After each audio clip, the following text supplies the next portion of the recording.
नमस्कार मैत्रिणींनो, माझ्या चॅनलमध्ये आपले खूप खूप मनापासून स्वागत आहे। आज वटसावित्रीला आपण वटाची पूजा करण्यासाठी लागणारं साहित्य कसं म्हणजे कोणकोणतं न्यायचं ते मी दाखविणार आहे। चला तर मग आपण बघून घेऊया काय काय साहित्य न्यायचं आहे। बघा, एक मी असं ताट घेतलेलं आहे स्वच्छ करून, त्यातनं एक फूल ठेवलेलं आहे आणि एक दिवा तयार करून घ्यायचा अशा पद्धतीने वात वगैरे टाकून, आणि हळद कुंकू घ्यायचं आहे। तुम्ही दिव्याच्या ऐवजी पंती असते ना, ती पण घेऊ शकता। अक्षदा घेतलेल्या आहे बघा, याला म्हणजे कुंकवानी लाल करून घेतलेला आहे। दूध घेतलेलं आहे, छोट्या पेल्याभर दूध न्यायचं, अभिषेक करावं लागतं आपल्याला तिथे तर। आणि बघा, हे गूळ खोबऱ्याचं नैवेद्य घेतलेलं आहे, गणपतीची पूजा करतो आपण तिथे ठेवायला। आणि 1 रुपयाचा असा शिक्का घेतलेला आहे, एक नाणं घेतलेलं आहे।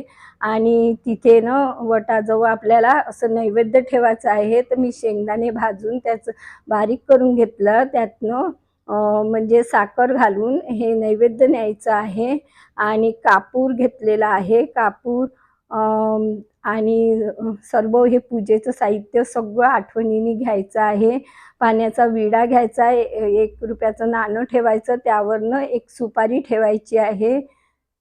आणि हे म्हणजे पूजेसाठी जे जे साहित्य लागते ते घेतलेलं आहे।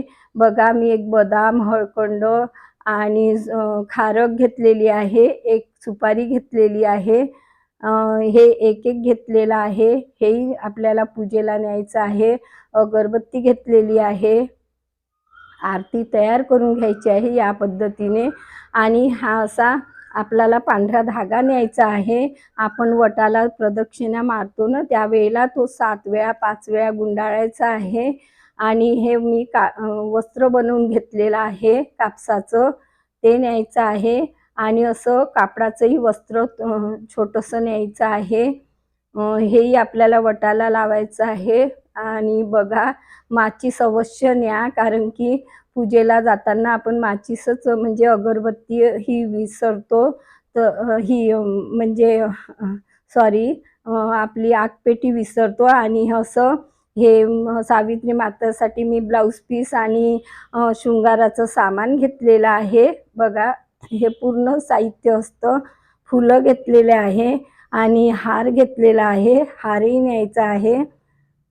या पद्धतीने आता आपल्याला 5 तिथे सुवासिनीची ओटी भरायची आहे, तर गहू घेतलेले आहे आणि पूजेलाही गहू ठेवावं लागतात, तर ते अवश्य न्यायचं। एक तांब्या भरून पाणी घेतलेलं आहे अभिषेक करायला, आणि पूजेला लागतं आपल्याला पाणी, अवश्य न्यायचं, विसरायचं नाही।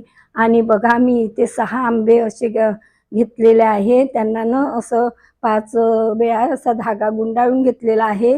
1 आंबा असा आरतीत ठेवायचा आणि 5 आपल्याला सुहासिनीला तिथे ओटी भरायची आहे, त्यावेळेला द्यायचं आहे। एवढं साहित्य सगळं आपल्याला म्हणजे घ्यायचं आहे आणि पूजेला जायचं आहे वटाच्या।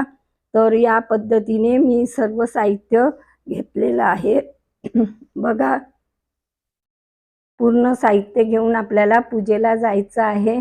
बघा, या पद्धतीने घेतलेलं आहे। कशी वाटली तुम्हाला माझी पद्धत? तर धन्यवाद।